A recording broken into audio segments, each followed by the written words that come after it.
Hello, I'm Christian Basile, and I'm your host for today, together with Professor Bauersack Tum from the Hanover Medical School, who presented yesterday the result of the HF REVERT trial. So, welcome today. And it was a very exciting trial on a new treatment, potentially for heart failure and post-mile ventricular remodeling. So, my first question is about Myrna. Like microRNAs inhibitors are an exciting new frontier in cardiovascular medicine. We have little to no experience with that, so it's very exciting to see them presented here at the HFA Congress. In what do they differ from treatment that we use routinely? Yeah, that's a great question. So traditional drugs, what we are using in cardiology are usually protein-based, targeting a receptor or a kinase. But microRNAs are a little bit different. MicroRNAs work like conductors in an orchestra, right? And it's an RNA-based therapy where we modulate a certain microRNA and thus have a broad effect on a gene network. And these genes are very important in remodeling processes. So we think that targeting this microRNA might be a superior approach to treat cardiac remodeling. Very, very interesting. We've seen the result of the HF REVERT. There are some signals that we will discuss later. However, given the actual body of evidence, how should clinician and regulatory agents interpret the result of the reverse HF so far?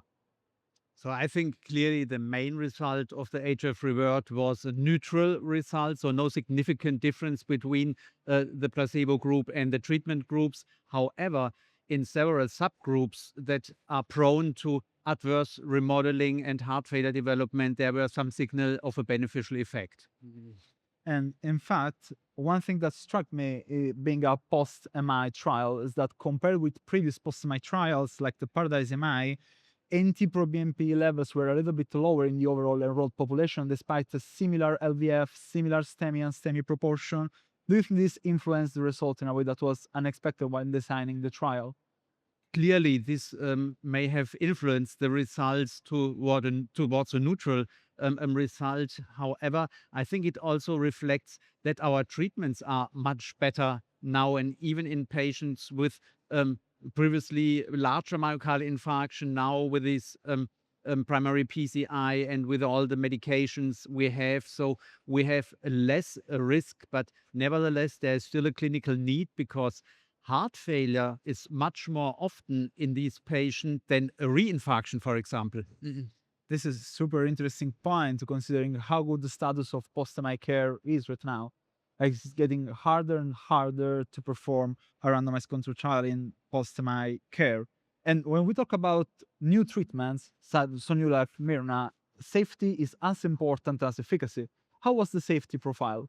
I think that is one thing we learned in this trial is that this very novel approach to block microRNAs that was very safe and well tolerated. We have not seen pathological effects in liver, kidney signals or inflammatory signals, so that was all very good.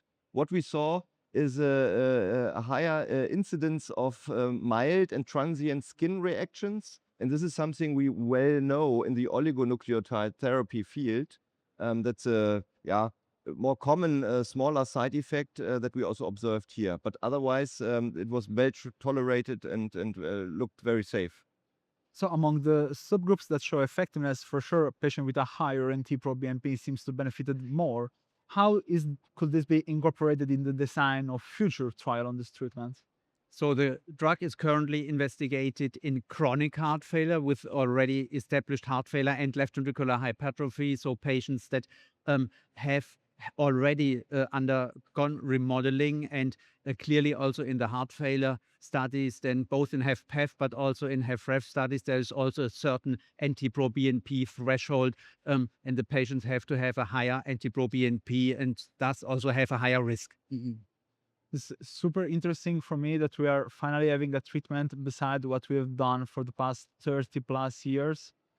And for this population, do you think that there will be a plethora of Myrna, or do you think we will use them in conjunction with the regular therapy, or do they act on a similar mechanism to regular treatments?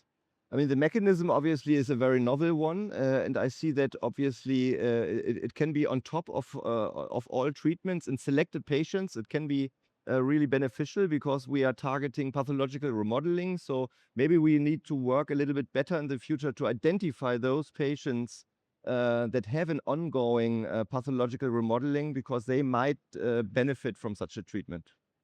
Thank you very much for this super interesting session, for this very well conducted randomized control trial, and for having something that was so novel being presented here at the HFA Congress.